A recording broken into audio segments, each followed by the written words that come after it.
All right. Hello, everyone. Good afternoon. My name is Daniel Moore. I'm a DC-based journalist focused on energy policy issues.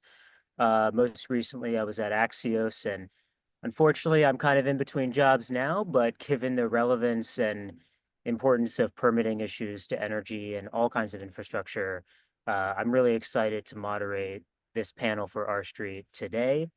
Um, we're seeing some fresh momentum on the Hill, perhaps for some permitting legislation, and certainly we're seeing a lot of action from the administration to try to accelerate the process. So we have a great lineup today, and I'm going to introduce our keynote speaker, who will give about a 10-minute address, and then we're going to open it up for audience questions for about 10 minutes. So please use the question and answer function on Zoom to submit those questions, and we'll try to get those over to our speakers today. So we're honored to have Emily Domenech today. She serves as the Executive Director for the Federal Permitting Improvement Steering Council at the White House. Um, she was appointed by President Trump in May to that position. Then she was previously Senior Vice President at Boundary Stone Partners and a Senior Policy Advisor to House Speaker Kevin McCarthy, and has a lot of Hill experience as well before that. So Emily, we're going to turn it over to you. Take it away. Thank you so much for having me, and I'll try and keep my comments on the briefer side so we can get to the discussion, which is always the best part of these kinds of events. Excited to get a chance to dig in a little bit on sort of what the state of play is in the administration in terms of what we're focused on when it comes to permitting reform, and then also a little bit of sort of what's to come for the Permitting Council and others as we engage going forward. So I've been serving as the executive director for the Federal Permitting Council for almost 4 months now, was appointed by the president, and am really excited to be able to work on kind of the executing side of permitting reform. As Daniel mentioned, I've been a longtime congressional staffer and have worked on the legislative side for a long time. But I think that kind of puts us in this really what I would describe as like a sweet spot for permitting reform. You know, we had the first legislative steps with the incremental reforms that we accomplished in the Fiscal Responsibility Act.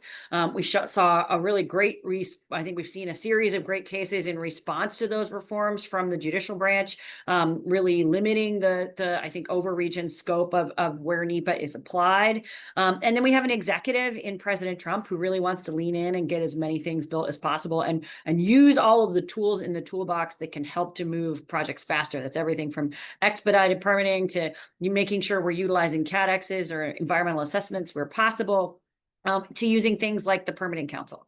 So the Permitting Council was established in 2015 by Congress, and really I think of it as we're treating the symptoms, not the cause of our permitting challenges, with the function of the Permitting Council. So we serve as the Sherpas for large projects going through federal permitting. And in order to qualify to be helped by the Permitting Council, you need to meet a couple of requirements. You need to be at least a $200 million investment, so it's large infrastructure projects. You need to be one of our 19 sectors, which is pretty much everything from energy projects to bridges and ports and manufacturing and data centers, any heavy infrastructure you can think of, and you need to trigger the NEPA process. And if you meet those requirements, we by statute have to tell you, one, within 14 days whether or not you qualify for FAST 41. That's the provision of the FAST Act that authorized the Permitting Council. Two, we have 60 days once you qualify to identify your lead permitting agency. All of your cooperating agencies will have some part in your federal permitting. And then we have to convene those parties with the project developer to come up with the timeline and all of the milestones that will be met through the entire federal permitting process. I really believe this convening authority is part of what makes the permitting councils so effective, because what we do is, instead of what tends to happen to project developers where they get stuck in the system and they have one permit after another permit happening in sequence, we bring everybody together at the beginning. We figure out what's going to be required for a project early on, and then we establish a timeline that includes all those things happening in parallel. So you're not just waiting for one agency to finish before you move on to the next. We're making everybody work at the same time, and that's really where we get a lot of our efficiency. Then on top of that, we have somebody from our team who's assigned to every project on our dashboard. And they basically are with you all the way through, from start to finish till the end of the permitting process. The reality is we shouldn't need those tools to make federal permitting work better. It's something that it should happen naturally. We should have well-coordinated federal agencies. It should be transparent when you're going to meet every milestone. But we all know that doesn't always happen. And so I give the president a lot of credit for really wanting to use the permitting council's ability to help keep agencies on track and to make sure we're executing on the mission we're given by the White House. Our success rate tends to be about 25% faster than projects that are not on the dashboard. And you'll see that the administration and the White House are really prioritizing the kinds of projects that we think were either left behind by the Biden administration. So think about the mining sector, where we went from having one project on the dashboard to now having 40 today that we're supporting to move through the permitting process, or to making sure we hit every sector. When we listed our first manufacturing project last month, which is an authority we've had for over a decade that's never been used. We're also looking for ways to improve our partnerships with states and with other federal agencies through MOUs with states in order to bring them into the Fast 41 process early and help identify projects that could benefit from the kind of support that we provide. And we're looking for ways to support federal agencies as they invest in permitting technology that won't just help Fast 41 projects, but also will help projects across the spectrum who are not large enough to get into our queue. So I think the mining sector is a great example of the work that we're doing, that we're emphasizing. We're really focused on getting more dispatchable energy onto the grid to support our manufacturing and the AI renaissance we hope to see in the future. And then we were a part of the AI infrastructure executive order, where we're going to be looking to fast track not just the AI infrastructure and data centers themselves, but the whole system of infrastructure that goes into supporting us being able to deploy that technology and ensure we remain competitive and beat China in this area. So I think all of these things work together to make the Permitting Council like a really good augment for helping the executive branch move projects faster. Again, we're here to execute. We're not the regulator, and we're not the White House, but we're not the White House policy function, but we're here to execute and make sure your projects get built. So it's a very exciting time to be working in this space. And then I think I hope our panel discusses this a little bit, but I think there's still plenty of work for Congress to do to help support the robust effort we're taking on the executive branch side. We really need to count on Congress to deal with things like judicial review and ensure that frivolous lawsuits don't upend projects with, frankly, very well thought out and environmentally responsible permitting. So I think my hope is that we'll see more activity. It's really exciting, of course, to see Bruce Westerman moving forward on his permitting reform efforts. But I hope that we'll continue to see more activity kind of in all three areas so that we can really ensure we're getting the most robust permitting approach across the board. So with that, maybe I'll pause and let our panel come in and we can get into the fun part with the Q&A. But really excited to hear from the folks who are on this webinar and from our other panelists as we move forward. Sounds good. Yeah, thanks, Emily. And just a reminder to everyone watching, if you do have questions for Emily and for the panel later on, feel free to use the Q&A function on Zoom and send those questions in, and then I can relay those. Yeah, Emily, I had a few things I wanted to ask you following up on that. You went through a lot that the council is doing, and I was curious about the partnerships with states and perhaps local governments as well. I mean, I know the council recently announced a new partnership with Alaska, for example, to streamline mining, energy, and other infrastructure projects. So I'm curious if you could talk a little bit more about what those partnerships look like and maybe what other areas of the country, what other states the council might be looking at. Yeah, so we've actually had this authority to enter into MOUs with states since the council was established in the FAST Act.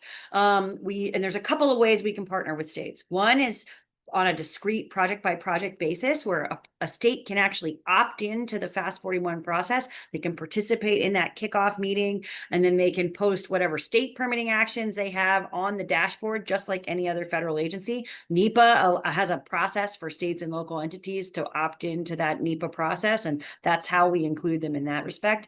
But the MOU we just signed with Alaska is really taking a much broader approach. We're essentially looking at all of the ways that we could partner with a state to help expedite permitting from the state level to the federal level. And Alaska is a really great place to sort of test this concept if like better communication and data sharing and partnership can move things faster, because Alaska is such an an ingrained, difficult place to build.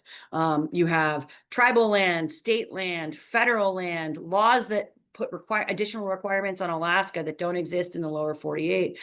You have challenges with roads and infrastructure to support your energy or mining projects. So it's really an incredibly challenging place to operate. So our hope with this MOU is that we'll be able to partner with the state entity, OPUMP, that sort of serves as their state permitting council, that will be able to identify projects sooner. Lots of times projects don't come to the permitting council until they have a problem. We'd like to start identifying projects that are in state permitting that we know are going to trigger federal permitting and get them supported and teamed up with the permitting council early. We want to be able to share data so that if the state has already done a series of reviews that could inform a federal review, we're not reinventing the wheel or wasting resources doing something that's already been done. And then we're looking for ways to partner on technology investments where the permitting council can fund things that can support a broad range of projects in Alaska. So think, things like seismic modeling or, looking at, sort of the core infrastructure or statewide challenges that exist, or supporting the state in terms of ensuring that when they're collecting data, it meets the same data standards as the federal government. So it's more shareable and usable across the spectrum. So we really hope that this can be a model for these kinds of partnerships in particularly states in the West, but frankly, states that want to get things built that trigger federal permitting and want to have a better partnership with us. So excited to see that, to be able to get that done this summer, and hopefully we'll see more states look to work with us in the future. Great. Yeah, that sounds like it tackles some of the issues around permitting, like uh, duplication of of information and use of technology and all of that, and early engagement with communities, which is sometimes a hurdle. We have a question from the audience. Do you think that the Permitting Council needs any additional authority from Congress? You mentioned Congress, which is, of course, looking at permitting legislation right now. So, is there anything that you would want to have in addition to what you have right now? Sky's the limit, right? Yeah, I mean, there are plenty of ways I think our statute could be improved. It's essentially a 10-year-old law. We've learned a lot in the time since the Permitting Council was first established. Some, I think, examples of like what I would describe as low-hanging fruit are, one, looking at whether the threshold for participating in Fast 41 is really appropriate. Would it make sense to lower that $200 million amount to a number that would include more projects? I think that's one area. Another would be to sort of look more holistically and say, hey, look, these are very transparent projects with a lot of opportunity for community engagement and for agencies to weigh in. There's really no question mark when it comes to Fast 41. Is this a place where perhaps we need to explore a function that allows for projects that meet all the requirements of Fast 41 and hit all of their milestones and get all of their permits done? They should know they're getting the permit at the end of that process. They shouldn't be left out to dry like some of the, I'll use Alaska LNG as an example, where lawsuits kind of force them back to the table. They've come back to the permitting dashboard multiple times because we've been supportive of for them, but they shouldn't have had to come back to us at all because they should have been done years ago. So looking for ways to ensure that, like, if you've gone through a really transparent and frankly, like, open process like Fast 41, you've got a little more insulation when it comes to judicial review or elsewhere, I think would make a lot of sense. We're excited to work with Congress on that and hope to be a part of the permitting reform package going forward. Great. Yeah, that kind of gets at some questions I was wondering around the Fast 41 process. I mean, are there things that the administration is doing differently around Fast 41? You mentioned adding the mining projects earlier this year to the program, and I guess I'm curious, how much are you looking to expand that program beyond what maybe the Obama and first Trump administration and Biden administration did? And are you looking to expand that in any way? I mean, I think we're really approaching it as like, let's use every statutory authority that we have. So a good example is our transparency dashboard, which we have the ability to post projects in two ways. One is as a covered project, which is sort of that whole of government, bring everybody together, very detailed, very focused process. The other is to our transparency dashboard, which is really utilized most for projects that have a discrete challenge. So either they've been waiting for one permit for a really long time, or they have one permit left until they complete federal permitting and can actually start operations. That statutory authority has always existed. It's existed since 2015, but frankly, there wasn't the demand for it in Trump 1. And then the Biden administration wasn't interested in using it at all. So when we opened up the opportunity to use the transparency dashboard, because it doesn't have the same cost threshold that we see for covered projects, it allowed us to support mining projects that were perhaps exploration projects. So shorter term things that can oftentimes take, if you look at the timeline for a mining project, oftentimes your exploration permitting process can take up to 12 years. That's crazy to just go and determine whether or not you really have a viable resource. So speeding up that exploration process actually, I think, puts us in a position where like we could end up being able to permit far more mining operations in the future, knowing they've been done in an environmentally responsible way, because it's still a very transparent process. So I would say it's less about, of course, we always love the opportunity to work with Congress to give us more authorities and get more things done. But really, this administration's approach has been about using the council's authority to the fullest extent. And around permitting now, there's a lot of discussion about renewable energy and specifically offshore wind, seeing some of their permits revoked and come under scrutiny by the Interior Department. And I guess I'm wondering, and this is an audience question as well, are you worried about the long-term effect of that to certainty and transparency around permitting, driven by, the revocation of longstanding permits for certain types of projects? I don't know that I would call them long-standing permits, but I would say I think, we're kind of trying to reset a little bit from a universe where, during the Biden administration, I think we pretended like some sources of energies had trade-offs and others did not.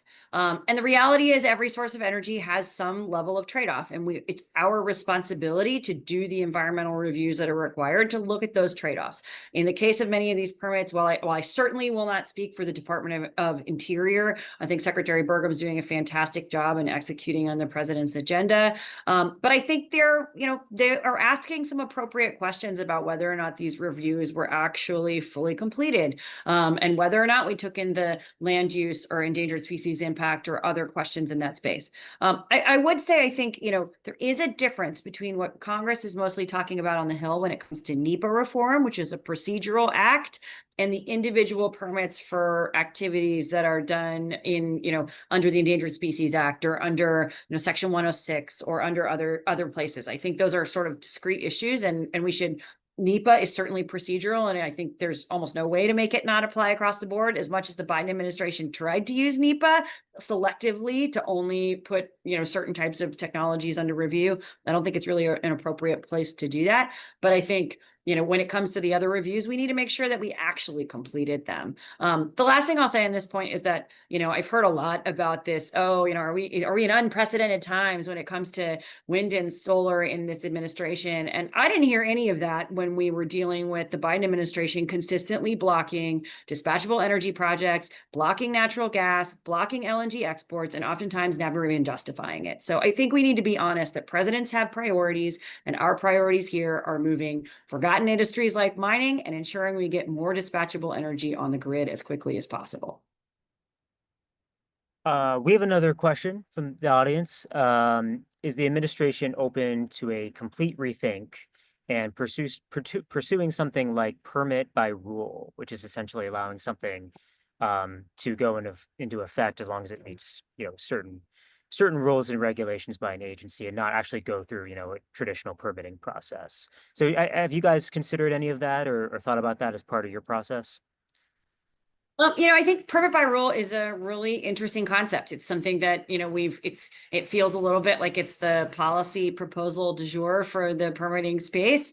And I do think that in particular circumstances, it makes a lot of sense. I think it makes a lot of sense when you're thinking about really predictable permitting, like perhaps exploration permits or APDs, or the kinds of things that frankly should be pretty predictable, and you should be able to know you met requirements and get your permit at the end of it. I think it makes a lot of sense for, perhaps really transparent processes like Fast 41 provides. That said, I do think it is the kind of thing that Congress is going to have to act on to give us the authority to move in that direction in many cases. May not be true for everything, but I think, if we're going to, sort of change the way we do permitting in this country, I cannot imagine that Congress would not play a role there. And I think we're excited to, look and comment on those proposals as they come our way. But I completely agree with the concept of the permit by rules structure, which is really just that you ought to know as a project developer that you have met when you have met a certain number of requirements, that you're doing what you need to do to get a permit. I think we're trying to deal with this without additional authority. We're trying to sort of work in this direction by incorporating technology and AI in our application reviews and in our comment reviews to say, hey, if an AI tool can be built that tells you, the project developer, that you've included everything you need in your application, you shouldn't need to wait 6 months for someone at the Forest Service or the BLM or wherever to look at it. We should be able to validate that quickly and move forward and take a lot of the sort of delay and uncertainty out of that process. So that's kind of where we're focusing now, minus additional authority from Congress. But I think we all want to move in this direction where the uncertainty piece comes out of permitting. And I was wondering, you described the council as being a Sherpa for large infrastructure projects to get through the process and kind of using this convening authority. And I'm wondering, is there anything you've learned in your first few months at the council that is a particular roadblock for projects? Anything, any kind of common thread that you've seen in talking to people that maybe doesn't get enough appreciation?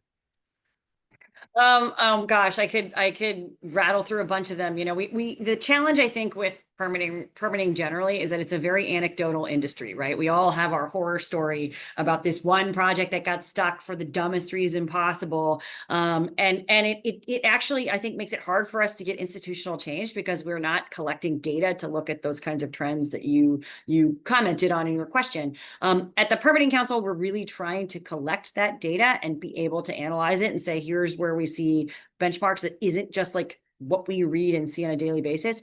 I'll say one example of an area that I see that tends to delay things is pre-NEPA. We're hearing a lot now in the post-FRA environment where federal agencies are telling project developers, well, we need you to do 1, 2, maybe 3 years of pre-application work before you file your application for an EA or an EIS. Well, truthfully, that's just a way for those agencies to cook the books and look like they're complying with a 1 year and 2 year deadline for an EA or an EIS while they're frankly adding, it's really more like 2 or 3 years and 5 years for each of those processes.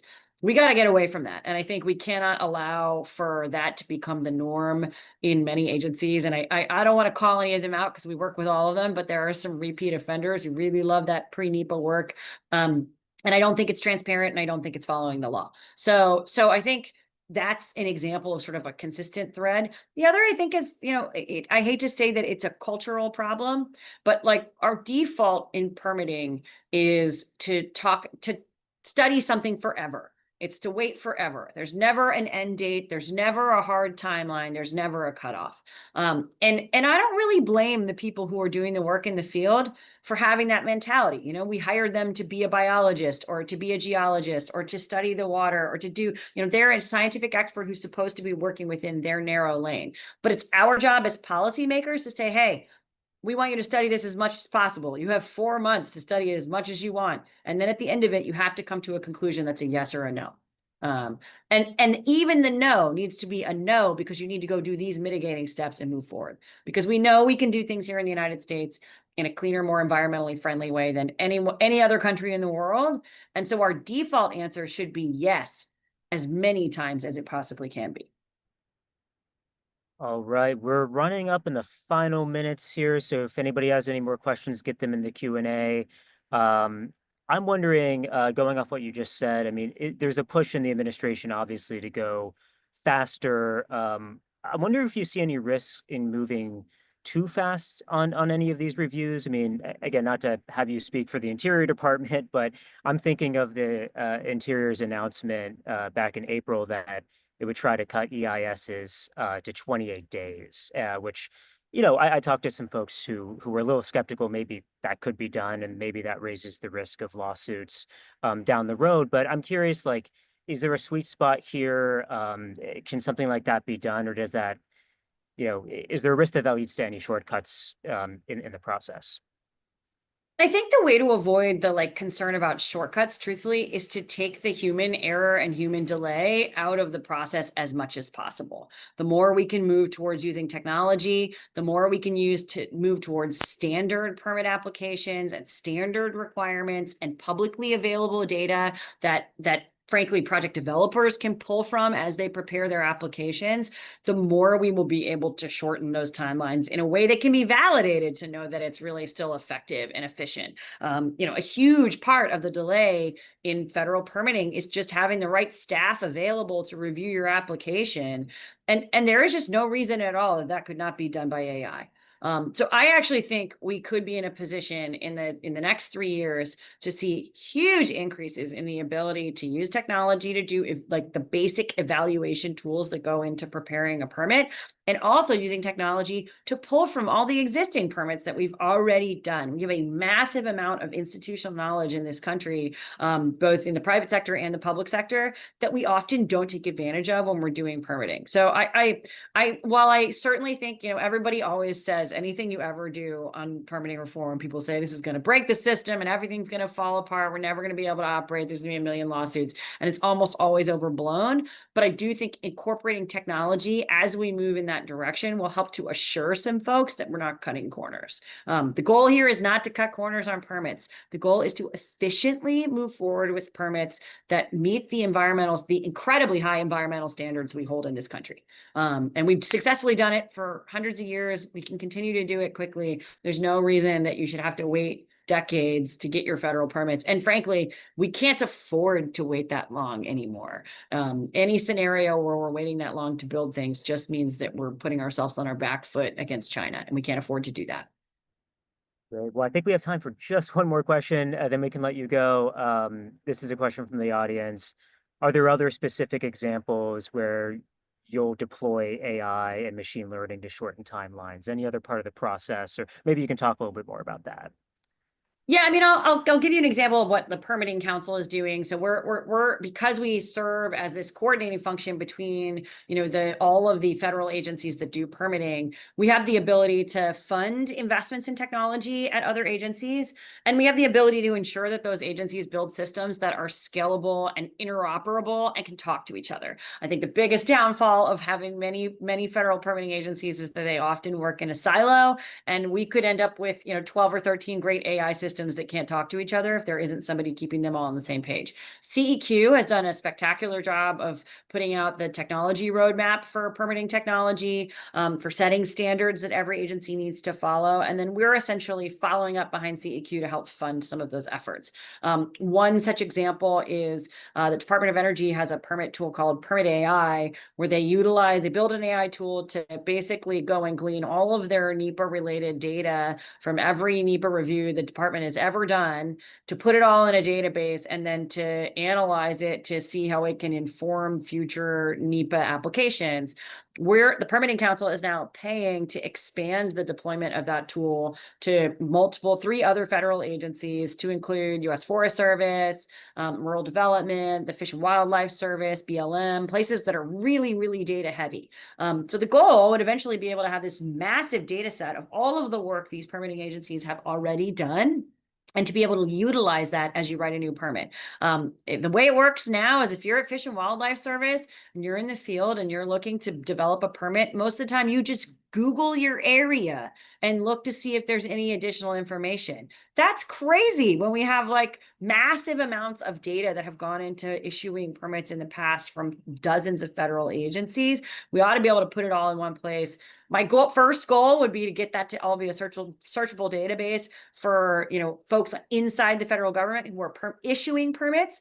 But the secondary goal is to get that data all out to the general public so developers can make smart choices and build their own applications being informed by existing permitting data. So really, I think data is the powerhouse here, and it's where we'll be focusing quite a bit of our time going forward. Great. Well, That was really interesting. We went through a lot. Is there anything else you want to add or any closing remarks before you head out? Only just to say that if there's folks on this call who are developers, we would love to meet with you. Feel free to go through the R Street folks if you can't find us on our website. But we want to add as many projects as we can. Our goal is to build as much reliable power for this country as we can, and to build the infrastructure that is needed to support it. So we'd love to meet with you and talk to you in the future. And thank you again so much for having me. It's always fun to get to talk about permitting. It's what I do every day. Wonderful. Thanks, Emily. Good luck with everything. Thanks, y'all. Have a great one. And now we're going to move to the panel portion of this webinar, and I think everyone's going to pop on here magically. Here we go. Um, we have a great panel of people here who really know this issue inside and out. I've talked to a lot of them, and also may have different perspectives on the path forward. So this will be really interesting. We have Philip Rossetti. He's the resident fellow in the Energy and Environment program here at the R Street Institute. Thanks, Phil, for arranging this event and getting everyone together. We have Zan Fishman. He's the vice president of the energy program at the Bipartisan Policy Center, which has really been at the front lines of making the case for permitting reform. I know I've read a lot of your reports and been to your events at your offices on permitting. So pleased to have you here and to chat with you about this. Then we have Arnab Datta. He is the Director of Infrastructure Policy at the Institute for Progress, and has a really interesting background across the board in law and finance, and excited to have his perspective as well on this panel. And so we're going to dive right in. And as always, use the Q&A function if you want to submit some questions at the end. We'll reserve plenty of time to relay those to the panelists. So start thinking about those now. Permitting reform is likely not anything that folks on this call don't already think a lot about. It doesn't need a lot of introduction. So I would still like to table set because I think it's important to get an understanding of just how long people have been pressing for this, and how that fits into the current state of play right now. And maybe Zan, we can start off with you. I'm curious, like, why do you think this issue has been so elusive over the years, despite fairly widespread agreement that all types of projects can get tied up in the permitting process for a really long time? Like, why has this been such a difficult issue to tackle? Well, I'd say that widespread agreement is relatively new in the grand scheme of things. I think, kind of just like a quick historical background, right? Like, there was a time in our country where we were building big factories and polluting heavily. In response to that, we passed some environmental laws, NEPA, Clean Air Act, Clean Water Act, et cetera. And those were really important because, at that time, the types of projects that the private sector was thinking of building, some of those had big, serious negative environmental consequences. So these laws said, okay, first you got to study and review, are there going to be environmental consequences? And then there's the environmental laws themselves that impose standards for how clean the air needs to be, how clean the water needs to be. And for a long time, as projects were being proposed, many of them continued to be the kinds of projects that could heavily pollute. And that process for issuing the permit went from something that was fairly simple, didn't take a whole lot of time, didn't take a whole lot of staff work at an agency, to something that took years and years and years. And the environmental review documents, ballooned into hundreds of pages or more than 1,000 pages sometimes. And as that happened over time, the types of projects that people tried to build also started to change. New technologies came around that were cleaner than the past, in the energy space, wind and solar, batteries, carbon capture projects, advanced nuclear. All of a sudden, the types of projects that we're looking at building that are getting held up in these long permitting delays, both in getting the permit and then in years and years of litigation afterwards, became more clean projects than dirty projects. And that's what really changed the way people were able to look at it and say, maybe this really is a problem. But the long history continues, right? The environmental groups that for years were opposing projects and were fine with a kind of an inefficient, clunky permitting system because it delayed the projects they didn't like, and were opposed to reforms in the past. Sometimes it's hard for them to kind of change their perspective on what those reforms would do, even though now it would benefit the sorts of projects that they do like. Right. So it's kind of like the types of projects that are getting gummed up in the works have changed over time. And that now we're seeing transmission lines, wind, solar, all types of projects going through the process. And I guess if you look at the Fast 41 dashboard, I remember looking at that not too long ago. You can really see this moment where that flips to, away from maybe oil, natural gas projects to renewable energy projects and other types of projects, at least in the energy space. Um, Phil, I want to bring you in and just get your sense of like, is that how you see it as well? I mean, is that the dynamic of why this has become such a pressing issue and kind of at the forefront of what Congress is looking at? I would say so. My apologies if it looks like I'm getting raptured or something. The lighting's not quite right with this time of day in my study. But to Zan's point, people tend to understand and recognize like permitting as a barrier to market entry. But then they're like, okay, but as long as only the things I don't like that are prevented from entering the market, then it's fine. And then once people are like, okay, the things I actually do like are being impeded, there's far more attention to it. And I think that, it's unfortunate that's often the way that it works, but that's just kind of the nature of politics, is you need, interest from the relevant parties. And this, I'm kind of like optimistic though, because, obviously we're a free market think tank, and we know that if you have a really slog of a permitting process, you're going to have economic effects that go beyond simply the projects that take a long time to permit. You got things on the horizon that is not even happening because people are like, well, I just don't want to deal with that.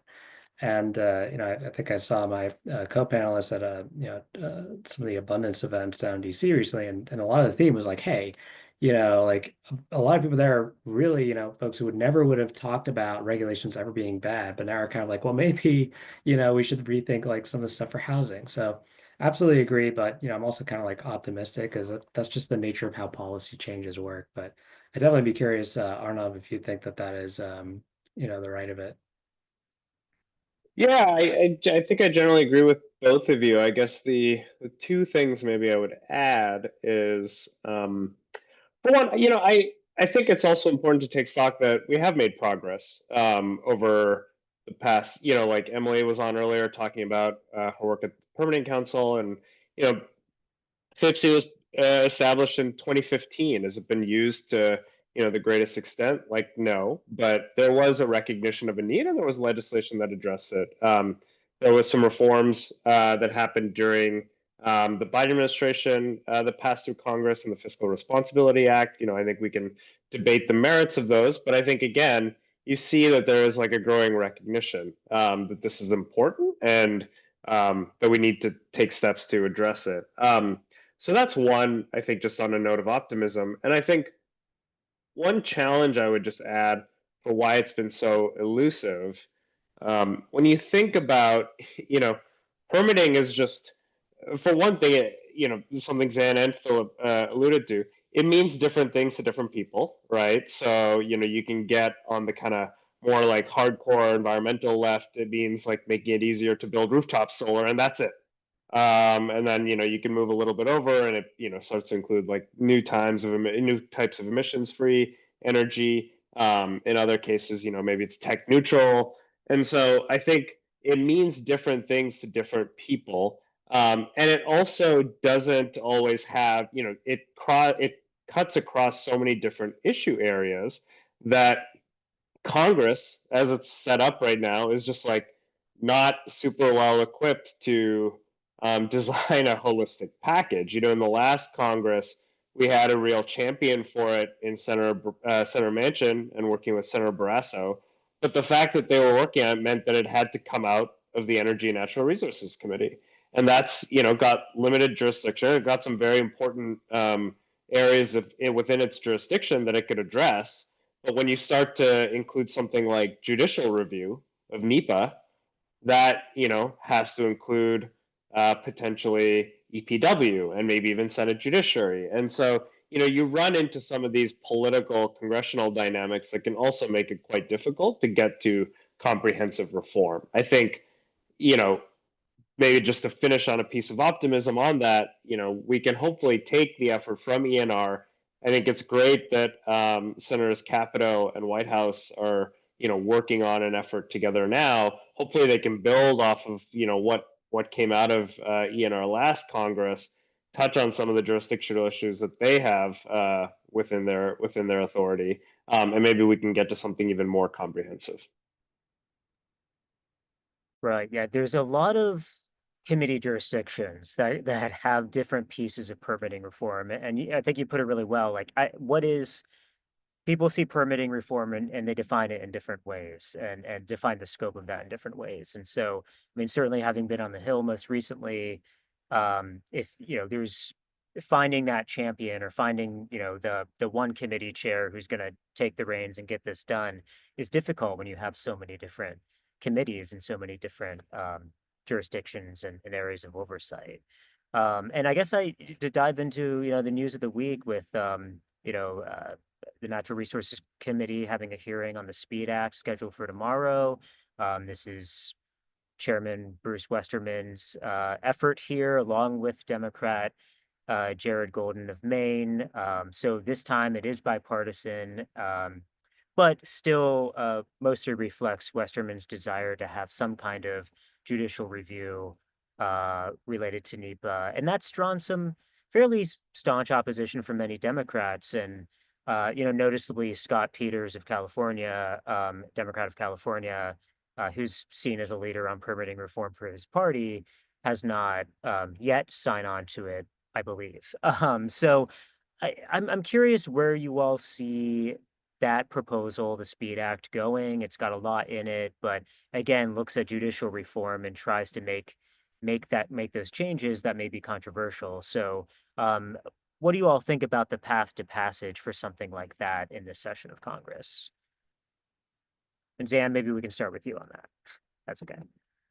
Yeah, happy to. And I just put in the chat, we just published an explainer of what is in the Speed Act.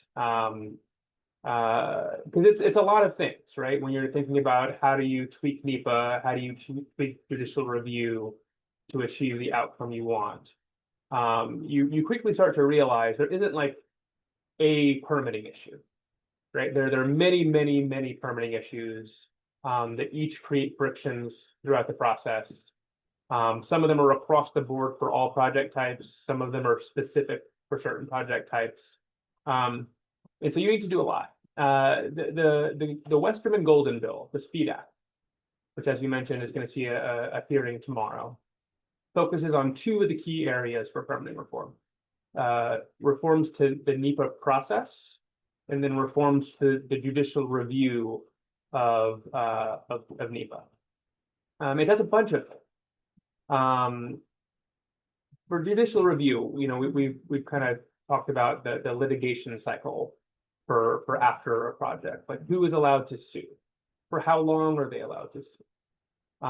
If they sue, and I want to be clear, we're talking about suing the government over the process that they use to issue a permit. We're not talking about suing projects, right? No one's is attempting to reform the judicial review or anything of the ability to sue a project that violates some environmental law, right?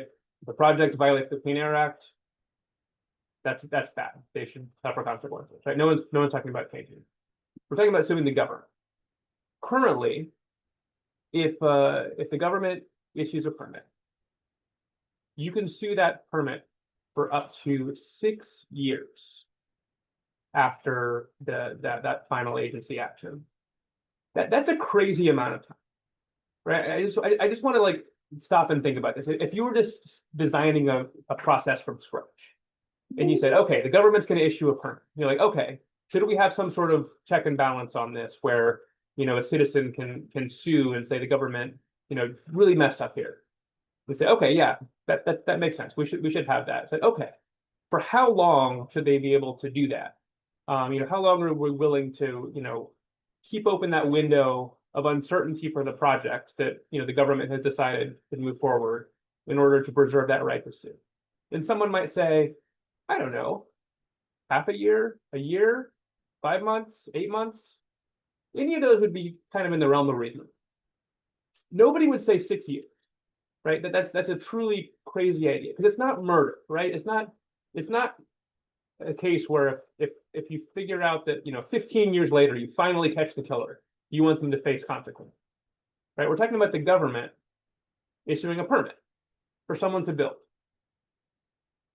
And when the government issues a permit for someone to build, in general, I think everyone around would say, okay, they should probably be able to start building. But if their permit's going to get pulled through a litigation cycle, that creates a bunch of risk. What does that risk do? It increases costs, right? So if we're talking about energy projects, it increases costs for the developer, but also increases costs for all of us, right? Every household that's going to get energy from that project, every business that's going to use that energy, it's higher costs, it's decreased reliability, and we shouldn't ignore the fact that it likely in this day and age means worse environmental outcomes. Right, building new infrastructure today with what we want to build is likely to produce better environmental outcomes than building nothing. And that's another thing that I think has really changed. Right, NEPA is kind of about the status quo. Right, you have to really kind of make your case for why it's okay to build something new compared to the status quo. And that used to be a good environmental outcome, perhaps, right? To not build a thing. Now more so, it's a bad environmental outcome to not build a thing. So you asked about the SPEED Act. The SPEED Act covers several things in judicial review. It narrows the scope of NEPA, and it kind of codifies a lot of what was part of the 7 counties Supreme Court decision, which said that NEPA is a procedural statute, and that the courts aren't supposed to have their the courts aren't supposed to use their judgment in place of the agency's judgment, who actually did the review. And they limit the amount of time you can kind of delay waiting on a scientific review. There's a lot of things. I think there's like maybe 21 separate provisions of the SPEED Act. That's just a kind of a handful of some of the more consequential ones. Gotcha. That's really helpful. Arnab, do you have thoughts on kind of what judicial reform, just going to that one idea that Dan mentioned of you've got 6 years, that's kind of crazy. That's a really long time. Maybe that should be 6 months, 7 months, 5 months. I mean, just in terms of that idea, is that something that you think is a reasonable idea, and would that really move the needle on the permitting process? Yeah, I think it's really, Zane gave a very, just an excellent kind of overview. If we talk about financing a project, right? Like an investor is like at the decision to invest, it's important to kind of separate the projects that are in the permitting process for whatever reason, whether it's, obtaining a lease or they're getting a federal loan guarantee, whatever the major federal action is that brings them into NEPA, let's say. And this other category of projects that are never undertaken, never, in really this invisible graveyard, because the expected costs of going through that process are too high, too uncertain for a investor to make a decision, right? Something that you see in a lot of economics literature is that there's this concept of a hurdle rate that an investor needs to overcome in order to invest in a particular project over another, right? And for these kinds of capital intensive projects, there's a mathematical way to determine what a hurdle rate should be. But typically, investors have higher, stickier hurdle rates than what the literature would kind of tell you. And that's because really of this concept of uncertainty. And there's a lot of uncertainty that can be associated with putting capital in it. It can be technological, it can be, you know, potentially certain like labor issues. There's like a number of different types of uncertainty that I have to deal with. But our permitting process, and particularly how our judicial system treats this, creates an enormous amount of uncertainty. So there's that 6-year period that Zan mentioned, right? And that can basically, you know, that 6-year process can toll, right? So it can be even longer potentially. And what it does is it puts projects into potentially what we've kind of called the litigation doom loop, which is you enter, you know, you sign off, you want to do a project, you announce it, you plan it, you go through local permits, and then you get your NEPA decision and you get sued. And then your project is enjoined and it's remanded for further review. And then you go through all that and you make some concessions and there's all these different kinds of things. You get a new NEPA decision and then you're sued again. You know, I think quite famously, there's a project called the Cardinal Hickory transmission line. This was, you know, announced in 2014. It would have, you know, it connected, I think, over 150 emissions-free projects to the grid. And this project did not finish construction until late last year, earlier this year, basically. You know, and it had received its approvals starting in 2019 from multiple state governments. It received approvals from multiple federal agencies, and then it finally got its NEPA decision from the USDA in 2019 or 2020. And it took still another 4 years to develop. So, like, this is really how these costs go quite a bit higher, and it's really that uncertainty that scares off investors. And so, you know, tackling that and the conditions that lead to that is what the Speed Act tries to do. You know, I think that some of the areas where it's trying to codify the Seven Eagle decision are really important, because there's another aspect to this, which is reducing the burden of the federal permitting process to federal agencies, right? We want to build, we want, you know, I believe in a vibrant state, something that can, you know, effectively distribute capital for worthwhile public policy goals. And the permitting process, and this judicial process particularly, puts an enormous burden on them, because instead of doing real environmental review, what they're doing is litigation proofing. And that means studying every single minor little detailed impact on the chance that that could be the procedural defect that leads to a lawsuit, right? So this is really as much about, you know, for like getting capital out the door, private capital. I think it's also about state capacity and public, you know, the government being able to carry out its goals effectively. Yeah, Phil, I want to bring you in and see if you know, kind of if you have thoughts on the Speed Act and its path forward. And I'm also curious, just based on this conversation, you know, what role you mentioned Cardinal Hickory Creek. That's the project I wrote about when I was at Bloomberg covering litigation issues. I covered a couple years of that litigation and remember that pretty clearly. And I'm wondering what role you all think rising energy demand from AI plays into, you know, the politics or the drive for getting a permitting reform deal. I feel like, you know, when I was focused on energy policy, all roads kind of pointed to permitting reform. We need to get things built, and we need to streamline the process. And I'm just kind of curious, Phil, maybe to start, what do you think of like the overall case for permitting reform from energy demand and companies just energy developers trying to get their projects through the process? Did you want to do speed first or energy demand first? Let's do energy demand first, then. Sure. Speed. My apologies. I got a dog sleeping on the bed here, and she's like, you know, she's making noises. But you know, the energy demand I think is important. It's big because you have a lot more, you know, one, you have a lot more entrance into the space, but two is when we think about like energy capacity in the country, a lot of people kind of have this idea that you build a power plant and then it's on and it's providing power, and each power plant provides like a certain amount of power to each household. That's not really how it works. You have highly variable demand throughout the year. And at any given time, you know, you could assume that about half of the grid is just like not active, because you have this capacity that has to be held in reserve for the times that the demand is going to increase, or if you have, disruption in one plant, you have to have this sort of, new capacity to come online to maintain the grid. Because you can have a power outage from having too much power or too little power. It's not just like a lack of fuel. So it's carefully balanced. So there's this kind of a headroom on energy demand where people are like, yeah, energy demand might be going up, but we actually do have a lot of capacity that's simply underutilized that we can leverage in these situations.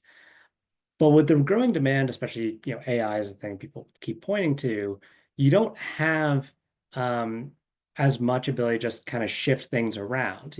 Gone are the days of it just being like flat and you could move things around. I was like, okay, you actually do need new capacity.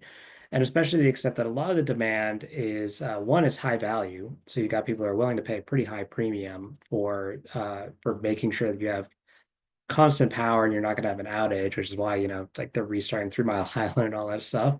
Uh, but two, it's got to be on like pretty much constantly. So you don't have, this idea like, oh, you're just going to operate at a different time.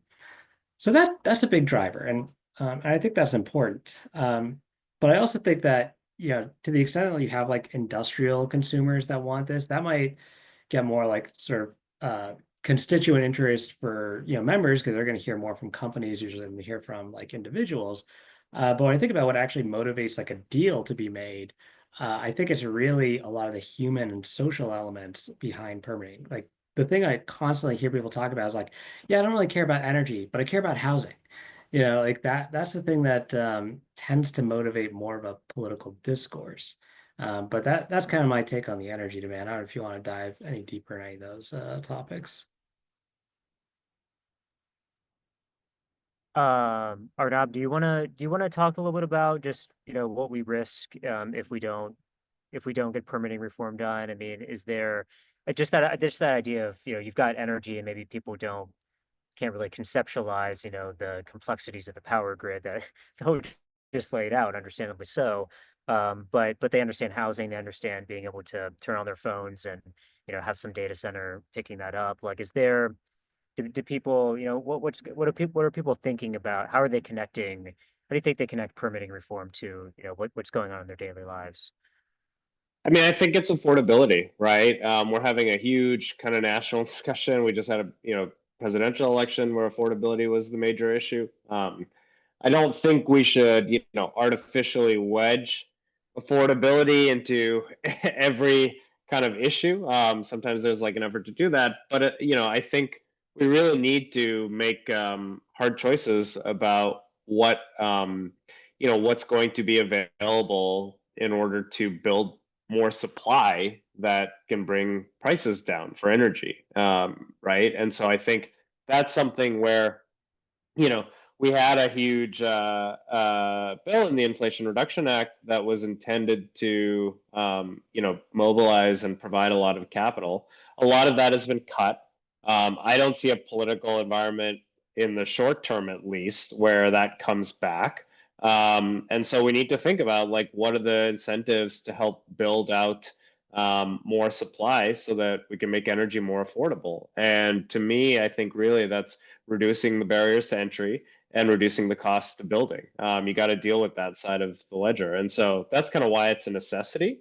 And I think it's going to require compromise from both sides, certainly. But that to me is the political necessity for doing this now and why we need to prioritize this now. We don't have time to waste. Like, electricity prices are going up all over the country and people are feeling it now and they're seeing it in their bills. And I don't think they're going to wait. And if we can't build it, it's going to, I wrote a piece a couple months ago about, the Australian experience with some of this where, they had pretty thriving coal bed methane export business. And when prices went high, basically every political party started to endorse export controls, right? Like I happen to think that LNG exports are an enormous strategic advantage for us. I think that they play an important role in decarbonization internationally.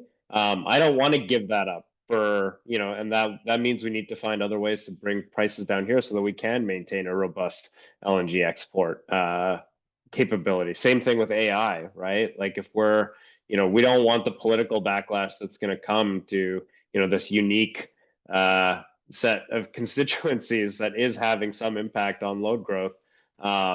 So we want to make sure that we can do all of the things. And so I think it's really important for us to use those levers. Yeah, it'll be interesting to see if the kind of the having large customers, to Phil's point, who are very involved in the political process, the big tech companies that are going out trying to procure vast supplies of energy, if that shifts the political dynamics around permitting reform at all, and brings together the parties. But I mean, as we talked about earlier, there's so many different committees and jurisdictions overseeing this. A deal looks really complicated. It seems like. And Phil, I wanted to go back to you. I know, I'm curious if you have thoughts about the Speed Act and just what's in there, and is there, does that move the needle on permitting reform and the things that our street cares about? So I'd say if you got, Speed Act through in its current state, that would be hugely impactful to permitting timelines. I think it's a little bit challenging because, to your earlier point about it largely reflecting a lot of Westerman's priorities, it can be a little bit challenging on the bipartisan element. So the thing that I'm going to say, which I don't think is going to be a surprise to anyone who's been following this issue, but judicial review is both one of the most beneficial elements to improving permitting timelines in legislation, and it's also pretty much the most contentious issue because, to Zan's point about like, hey, a lot of it's kind of ridiculous. Like if you ask a person, hey, does this seem unreasonable? They're not going to say, that they should have a longer statute of limitations, or they should have, even more opportunity to litigate these projects. But at the same time, the idea that that there should be some sort of retrenchment on it can be really, really difficult politically. So to get into a bit more of the specifics on the judicial review, the statute of limitations is one thing, bring it down from 6 years to 150 days or 180 days, depending on which legislation you're looking at. But another element is who can actually sue the government for its permit decision. Now, depending on what process you go through, Fast Forward 1 is a little bit different, but there is a concern that a lot of projects are getting sued because, to Arnab's point about like, there's this fear of, okay, what am I going to get, sued on? So I have to include that. And there's always this incentive to include more and more in your environmental impact statement. That's because most of these decisions get sued by public interest groups. So our streets research said it was like 59%, and that was, based on pretty old data. And I think some more recent research from the Breakthrough Institute found it's more like 75% of litigation comes from public interest groups, and you have like only a handful that do most of that. So when there's this idea of, okay, well, if we really want to make the process better, it's not just even saying that you can't sue, but that you should tell the permitting agency what you're going to say needs to be included, what's deficient in their draft environmental impact statement, if you're going to sue them for failing to consider in their final environmental impact statement. That's what Fast 41 does, pretty standard. It seems reasonable, but that is like a real bridge too far for a lot of people. Especially, a lot of Democrats that, have, they really embrace the idea that you should have, conservation groups able to litigate these projects under pretty much any circumstance. So that's the real tension politically, is that Republicans, I think, largely like, okay, yeah, fine, we like judicial review, let's do it. And I think you have some Democrats who are like, hey, this worked really well with Fast 41. That was a bipartisan deal. Most of the projects that have to go through this are going to be, clean energy related, or, related for social issues or affordability, to Arm's point. So, maybe we don't like everything the Republicans say, but we can meet them halfway. But then you have some people who are just saying, no, we will not do this no matter what. Any retrenchment at all is too far. And that's, I don't have like a perfect answer to that, but I can say that that's something that repeatedly comes up is, if you're going to have judicial review, a lot of Democrats say, well, we want, something that solidifies protections for people who they fear would be not able to participate in the process otherwise, which I don't think that, there's much evidence that those changes in FAST 41 had that sort of effect, but I can understand the fear that is. Yeah, Zan, I'm curious what you think about all this. I mean, where did Democrats come down when you've got, on one hand, Senator Sheldon Whitehouse, ranking member of Senate EPW, has committed to working with Republicans to try to strike a bipartisan deal. He was on the floor of the Senate with Shelley Moore Capito not too long ago talking about that. At the same time, he was saying that he and other Senate Dems are want the Trump administration to reverse course on some of its agency cuts and its illegal actions, as they call them. So that seems a little bit unlikely. But what's the path to a bipartisan permitting reform deal look like to you? So I am really optimistic that a deal can come together. And, you can come up with lots of various reasons why it'll be hard. You mentioned one of them, right? Like, I think Dems are looking at what the Trump administration is doing in terms of, canceling wind projects or kind of like maximizing the frictional delays for any wind and solar project. And they're looking at the kind of the OB3 and its reduction in subsidy or ending the tax credits for wind and solar starting next year. And they're saying, well, is this still a good deal for us? And I think if you really look at the facts, you'll look and say it is still a good deal, because the things that we're trying to do here are, they take place on the timelines of decades, right? Not months and years. And part of the reason why I think that the bipartisan infrastructure law and the Inflation Reduction Act were less successful than they really could have been is because we didn't do permitting reform 10 years ago. And, for Democrats, I think if they're thinking about some future where they win some elections and they have control of government, and at that moment, they'll be able to do a big investment in wind and solar renewables and geothermal, et cetera. In that world, they should really have wanted permitting reform to have happened many years prior to that. They can't wait for that moment in time to try to do permitting reform. Because number one, all sorts of energy types need transmission. The less transmission we have available, the higher costs are going to be, the less reliable electricity is going to be. But the more you're going to need some of the dirtier types of energy production to stay online. And so if we want those transmission projects, and if we want, other clean projects to be able to come online, we need permitting reform now. We need that process to work its way through government, because the government's going to have to retool and refigure out how to work with the new permitting system, and the courts are going to have to figure out how to retool and work with the new permitting system, so that there is a real status quo that government and businesses and environmental groups can all look at and say, okay, here's the status quo, here are the rules of the road, here's how we all do what we need to do. So there is really an incentive. So what needs to be part of the deal, right? I think clearly, NEPA reform and judicial review is going to be a priority. You can see that in West Virginia Speed Act. I think transmission is going to be a priority. You saw that in the Manchin-Barrasso bill. I think some things around upstream oil and gas and pipelines is going to be a priority, right? You saw that in the Manchin-Barrasso bill as well. So I think those things are going to be some of the key. There's other kind of tech-specific things that probably would be included, right? Like, what does geothermal need that's kind of specific to geothermal, right? Like exploration wells. Like, what can you do for permitting those that are kind of unique to geothermal compared to other types? Or like critical minerals, right? What do we do around the Rosemont decision? I think there'll be specific things around certain technology types, But most of the stuff I think will be generally across the board for all technology types. That's how a deal is going to come together. How do we get over the trust issue with, what's the trust, what's the Trump administration going to do with it? Are they still going to,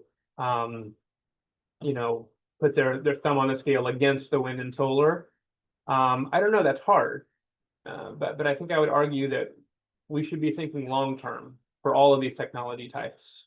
That, for the good of the country and for the good of the environment, for the good of the citizens, for the good of the economy, we need to do permitting reform and think about its impact, across administrations instead of just the right now. Do either of you have any comments on that? I know Phil, you talked a little bit to that. Arnav, do you have thoughts on kind of what components might be able to get bipartisan support and kind of grease the skids a little bit to get this over the finish line? Yeah, no, I think everything Zane kind of mentioned, I agree with. I think those are kind of that seems like the table. The point I would just add, I guess, is that to the extent that it's possible, and I don't know what this looks like yet. I think this is something that's going to need some hard work, in policy development, is finding a way to limit the ability of, let's call it executive misdiscretion, right? And this is a bipartisan problem, as we're seeing. This is not something that started with the Trump administration. I don't, certainly I think what is happening with wind and solar permits is really, really objectionable. But I also thought the LNG pause was highly objectionable. And I think my takeaway from it is we actually need Congress to really step in here and take more of this stuff out of executive discretion and decision making. And what that looks like is still an open question. And I think it's difficult to legislate. It's difficult to figure out the right policy. But I think that's something that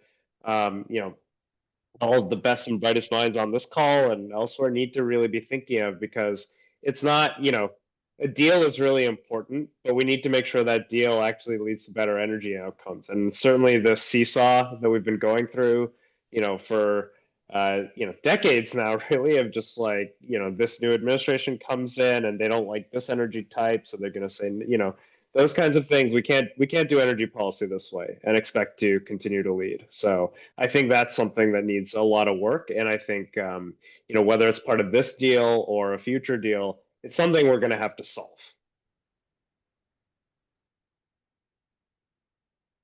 Yeah, in talking with Emily earlier, this administration certainly has targeted offshore wind, especially in recent weeks. And it seemed like when I asked her about whether that was a concern, about certainty and transparency going forward, she kind of pointed to the LNG pause and ways that the Biden administration she felt unfairly targeted fossil fuels, oil and gas, and LNG. So it seems like there's this, with permitting, there is this political pendulum that swings back and forth, and that can lead to some uncertainty if you are going through this process, not knowing, especially if it takes years to go through the process, whether you're gonna get out on the other side. And we do have a question from the audience on that point a little bit, talking about the one big beautiful bill. And this person's wondering if that has poisoned the political well for bipartisan permitting reform in this session of Congress. We've heard folks like Sheldon Whitehouse and talk about that. Scott Peters, who's a permitting reform champion, is concerned about that as well. We've talked about that. I'm curious if any of you have thoughts about just going along, gaming this out a little bit. If we are seeing kind of targeting by the Trump administration, by Republicans in Congress, of wind and solar and renewable energy, does that how much harder does that make things on the permitting front? I know Zan is optimistic in a lot of ways, but do you guys have any thoughts about that? Yeah, if I could jump in. I mean, look, Yeah. we've seen reconciliation bills that passed every administration. For different things, and reconciliation, just to make sure everyone's on the same page, right, is like this weird budget process that lets you avoid the 60 vote threshold in the Senate. So in today's political environment, it basically means if you follow certain kind of arcane budgetary rules, which highly restrict what you can do in a bill in a way that leads to worse policy outcomes, you can pass a bill along party lines if you have a trifecta of one party controlling the House and the Senate and the White House, instead of needing a bipartisan bill. This is how Obamacare was passed. This is how Trump's Tax Cut and Jobs Act was passed. This is how the Inflation Reduction Act was passed.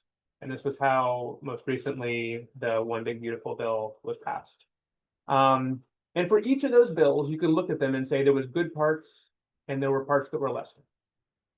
And for each of those bills, you can look at them and say the restrictions required by the process to do reconciliation, instead of doing it as a bipartisan bill, led to a policy that was suboptimal at best, right?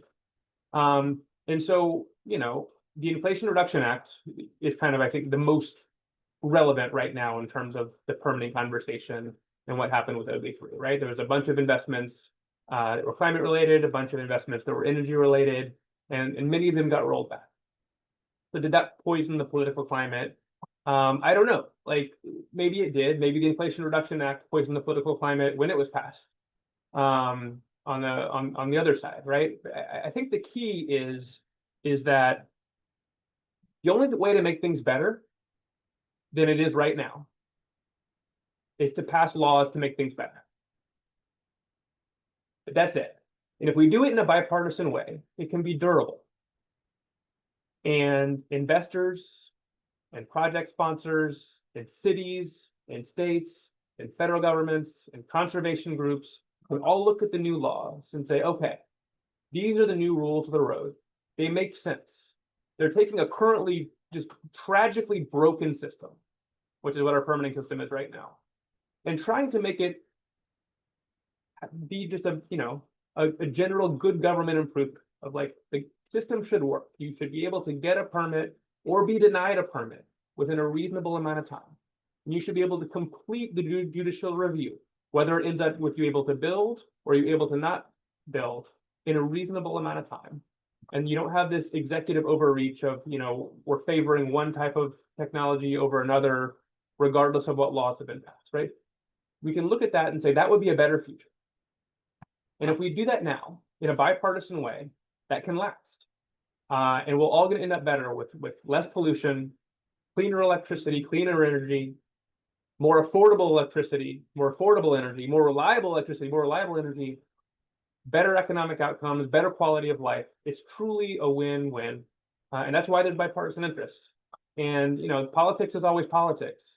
But sometimes it's important to set politics aside and try to do what's right for the country. Yeah, I think just to kind of add to that, has it poisoned the well? I think like, sure. Just as the solar permit and wind permit stuff that's happening now is poisoning the well. I guess the question I would put to folks in, the Dem caucus, if they're the ones who are the barriers here, is, do you care about the thing you profess to care about? Do you care about climate change? Do you care about energy affordability? And if you do, then it still points you to the direction that we need to get permitting reform done, ultimately. And so I think, whether it's poisoned the well, it certainly has, but we still need to get this done. And so I think, to the champions of permitting reform, to the people like, Scott Peters, who want to see this done, certainly, that's kind of, I think it's up to them and all of us who support this to try to really communicate, like, this is necessary towards your goals. And also, I think for Dems, what kind of government, this was already spoken about earlier, but if you get elected in 2029, what kind of government do you want to be elected into, right? Is it one where it's easier to build things or harder?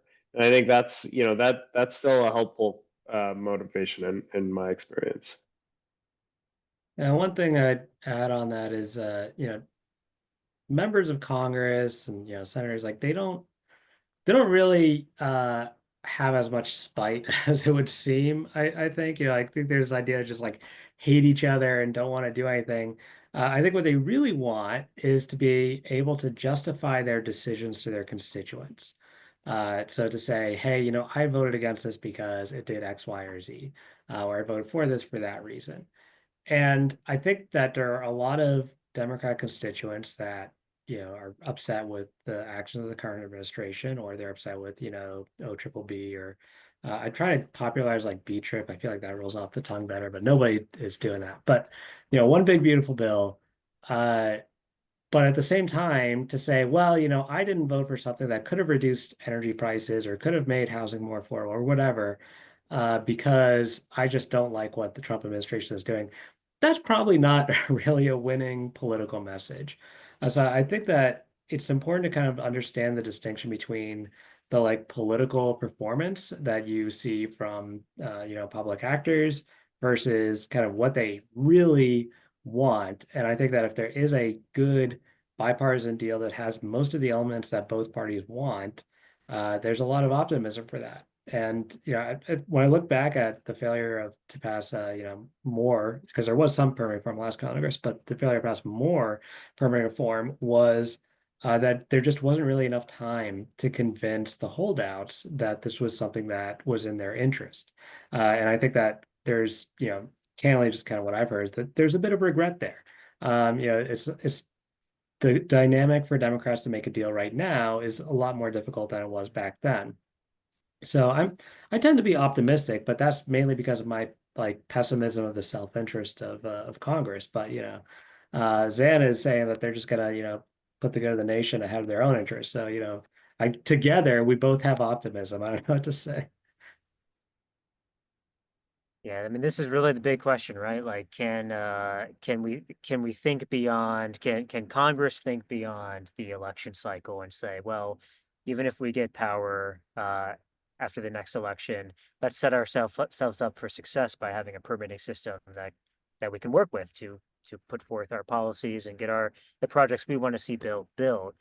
Um, I don't know. I don't know the answer to that question, but just a quick reminder: we are heading towards the end. Use the Q&A feature to submit your questions. We do have two very interesting questions here. The first one says, if you could, would you go back to Chevron deference to improve the permitting process? Which is interesting. As a former legal reporter, I'd be curious if you have thoughts on whether that might speed things up, or So if that's removing that has had any implications on permitting. I can try to answer that quickly, right? So Chevron deference was this idea that courts should defer to agencies when they're implementing new regulations based on existing law. And it used to be the case before Loper Bright, which is a more recent Supreme Court case, that based on Chevron case that you would defer to the agencies. Now, after the Loper Bright case, courts no longer need to defer. But I would say that it's probably better to look at the 7 counties court case rather than this Chevron versus Loper Bright in the context of permitting reform. Because in permitting reform, it's not about agencies issuing new regulations based on existing laws. It's about agencies doing the thing they've already been tasked to do by the law, which is the NEPA review and the environmental reviews associated with the Clean Water Act and Clean Air Act, the Endangered Species Act, et cetera. And in that case, the Supreme Court decision in 7 counties said that courts very much should defer to the agencies, that agencies should receive substantial deference in those decisions, which I think is appropriate. Yeah, I think Chevron just really isn't at play in NEPA. Chevron deference was about ambiguity in federal statutes and how those terms are defined in regulation. And NEPA is, not a statute that has any ambiguity with respect to how, I guess there are places, but like that's not really what's at issue with NEPA. It's really about agency deference for NEPA reviews. That's the problem that we really want to get in. It's not really about, you know, the NEPA implementing regulations that we used to have, that CEQ used to have. Like those could be challenged, but that's not really what the issue was. It's really about deference to agency reviews. That's the thing we're trying to get at. And Chevron didn't come into play then.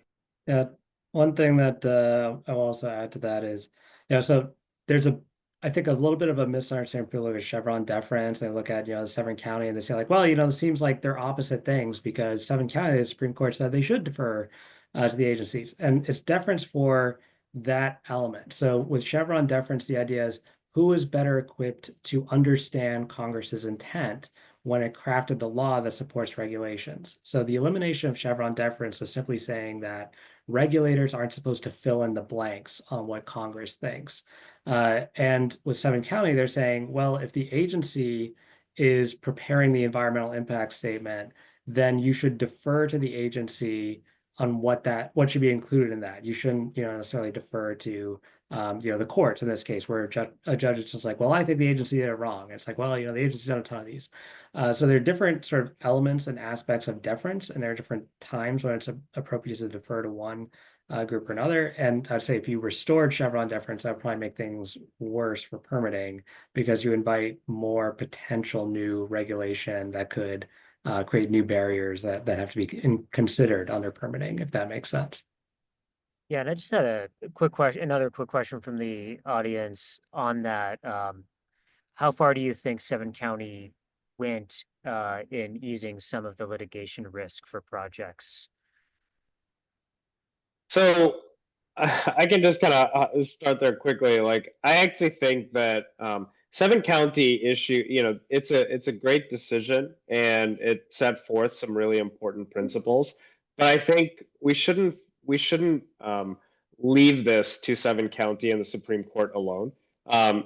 Congress needs to step in and codify Severn County, and the reason for that is that Supreme Court decisions come out from high.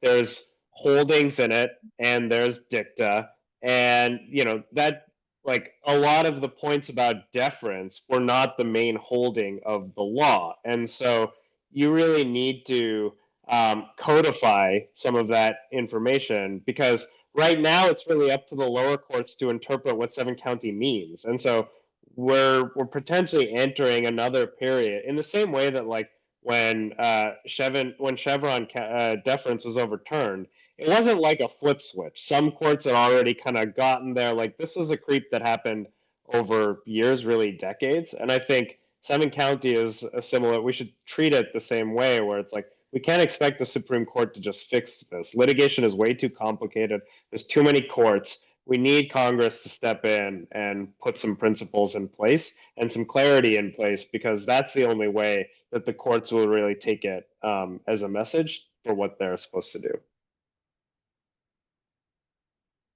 Great. Well, we have time for a couple more. This member of the audience wants to know if you all can comment on the Fiscal Responsibility Act's deadlines for EIS and EAs, and whether it's had any implication on actually reducing the time frame of NEPA reviews, and what the Biden administration's parting CEQ study says about that progress. Does anybody want to take that one? I mean, I could just quickly say that, the Biden administration's kind of like final data on this showed that 39% of projects that were needed an EIS got an EIS within that 2-year window. But it's not like a complete picture, because we still, I don't think, have a full 2-year window of data that I've seen yet, of things that started. An application happened after the Fiscal Responsibility Act. We're still incorporating lots of projects that started the process prior to the Fiscal Responsibility Act, and so may have taken more than 2 years. So I don't think we've got a full picture yet, but I think it is probably fair to say that projects are going over the timeline. But Gotcha. couple things on that. One thing with the the Biden report release from CUQ, you know, at the tail end of the Biden administration, there's been some doubt cast on those timelines because it looks like a lot of the things that normally would have occurred after a notice of intent was issued were instead shifted to before the notice of intent to try to make it seem like these things are moving faster than they actually are. But you know, that's kind of speculative. I have to dive a little bit deeper. And one thing I can say is when you look at their data, they did not approve as many projects over that time frame as was the norm for prior years, either you know prior Trump administration or the Obama administration. So there's some reason to say like, well, you know, maybe they're going faster, but they're not approving as many. That's a little bit concerning. And you know, the other thing to Zan's point, we don't really know the time because there are going to be projects that move beyond that. But we've often said, you know, at our street is that you know, you can have a timeline, it might make sense, but if you're not addressing those sort of liabilities and the litigation risk, then it's still gonna get caught in this you know, litigation doom loop that was referred to earlier.